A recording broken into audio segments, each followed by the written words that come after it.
So far we have talked about the idea of taking a salt, adding it to water and asking the question how much of that salt will actually dissolve in water.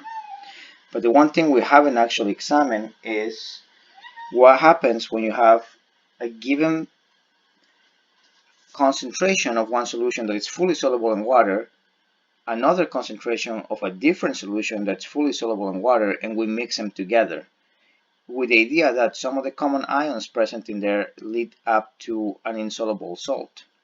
So this is what we'll look into, finding out the value of Qsp, which is related to the Qc that we saw in the equilibrium lecture. Alright, so this is the idea. Based on the premise of alphabetical order, you have K prior, K coming first, Q coming last. And keeping in mind that for the Ksp equations, the products are your soluble species.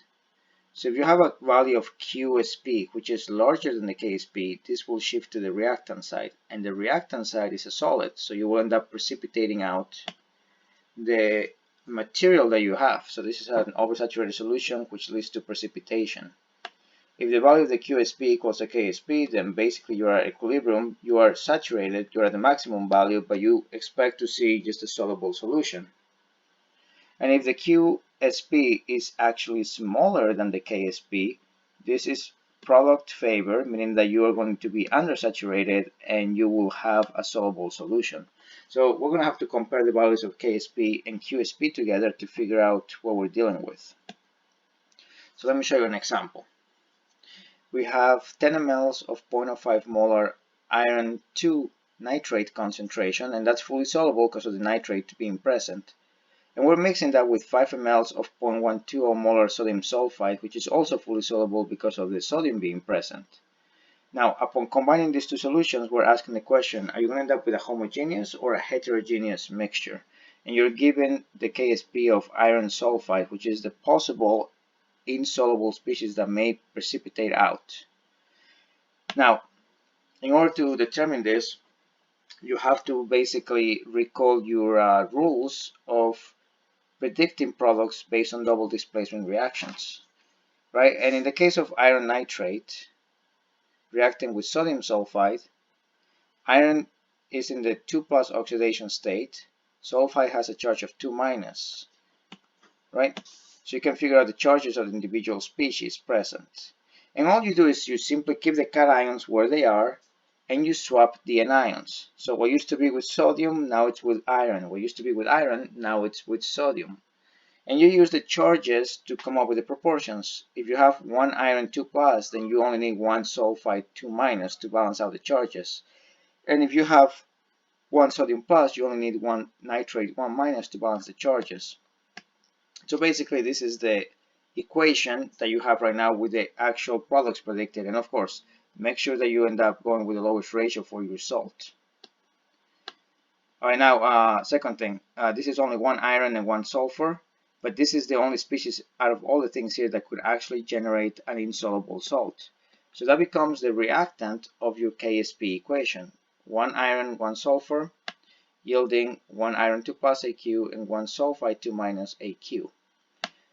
Alright, now because we're mixing two separate solutions together, we are changing the overall final volume of the solution, and in essence we are diluting both solutions. So we need to figure out what the actual initial concentrations are right after we mix them together. So we're going to look up for the second concentration of iron 2 nitrate and M2 for sodium sulfide. Alright, so for iron, the initial concentration is 0.05. We multiply by 10 mL, which is the initial volume, and the final volume is the combination of 10 and 5, so 15. Alright, so this tells us that the concentration after mixing for iron 2+ will be 0.0333 molar. Okay, for sulfide, we have an initial concentration of 0.12 molar for sulfide. We start with 5 mL and we end up with a final volume of 15 mL, meaning that the concentration will be 0.04 molar. Alright, now we calculate the Qsp because these are the initial concentrations. For you to get the Ksp, you have to input the concentrations at equilibrium. Alright, so initial concentration is 0.0333 molar for iron 2+, 0.04 molar for sulfide. So input those values, multiply them together, and you find out that the Qsp is 1.33 times 10 to the negative 3. Comparing that to the actual Ksp, we find out that Qsp is actually larger than Qsp. And that tells you that the reaction will shift to the reactant side, which is the solid phase. And what that tells you is that this will actually precipitate out. You will get a precipitate to form when you mix these two solutions. Okay, let's show you another example. We're combining 10 ml of 5 times 10 to the negative 3 molar magnesium acetate with 5 ml of 1.2 times 10 to the negative 4 molar sodium phosphate.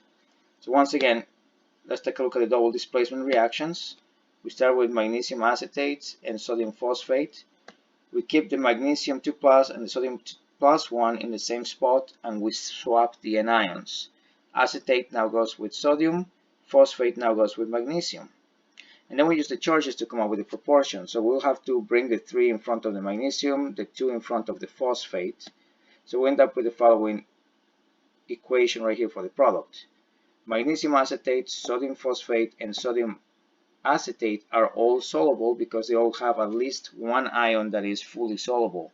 But magnesium phosphate does not meet that requirement, so that is your potential insoluble salt. So we're going to start with magnesium phosphate.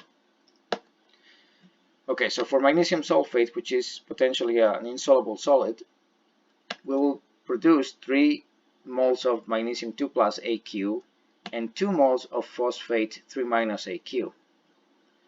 So now once again, we're mixing two solutions together. We need to find out what the final concentrations are for magnesium and phosphate the moment you mix them together.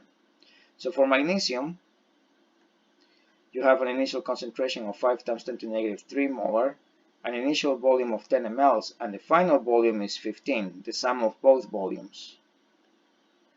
So the concentration you get upon dilution is 3.33 times 10 to the negative 4. For phosphate, the initial concentration is 1.2 times 10 to the negative 4 multiplied by 5 ml divided by the total, which is 15 ml. And you get a concentration of 4.0 times 10 to the negative 5. Okay, so now we calculate the Qsp. The Qsp is based on the balanced equation, so you have to multiply the concentration of magnesium raised to the third power with the concentration of phosphate raised to the second power. Okay, so what we're going to do is we're going to input the 3.33 times 10 to the negative 4, and we need to cube that value. We also input the 4.0 times 10 to the negative 5, but we need to square that value first. So when we apply the cube and the square, we multiply the two numbers together and find out that the overall Qsp is 5.91 times 10 to the negative 20th. Looking at the value of the Qsp and comparing it to the value of the Ksp, we find out that the Qsp is once again greater than the Ksp, and this means that we're going to shift to the reactant side, which is the solid state side. So we're actually going to precipitate this once again. Alright, so as you can see, you can actually change the concentrations, make them a little bit smaller, and you could actually get the Qsp to be smaller than Ksp, in which case you will remain fully soluble. So it's possible to have a salt that the solubility table will tell you is fully insoluble, and yet have it remain soluble in water just by tweaking with the concentrations.